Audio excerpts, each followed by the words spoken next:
এই মুরব্বি, তোর ছাওয়াল আমার কাছে বন্দি। তোর ছাওয়ালক যদি বাঁচাবার চাস, তাড়াতাড়ি 1 লাখ টাকা নিয়ে টয়লেট মোড়ের পিছনে আয়। হ্যাঁ এনে কি কর বাবা? আচ্ছা আচ্ছা বাবা, আমি দেখতেছি কি করা যায়। ঠিক আছে সোহেল, ওই যে তোর ছোট ভাই সোহাগ ও কিডন্যাপ করছে, 1 লাখ টাকা চাইতেছে, তালিকা ছেড়ে দিব। আমরা থানায় যাই। আব্বা তুই এটা কি করলু? কি করলাম মানে? আরে তোর ছোট ভাই কিডন্যাপ করছে, ওকে ছাড়ান রাখবো, চল থানায় যাই।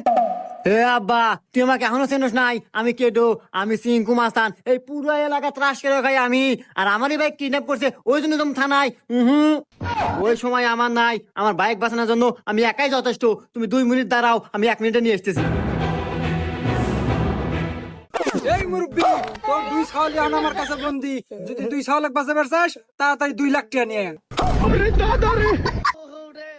হেই বালের ছাওয়াল পাল দুইটার একটাও নেকবে না আমার।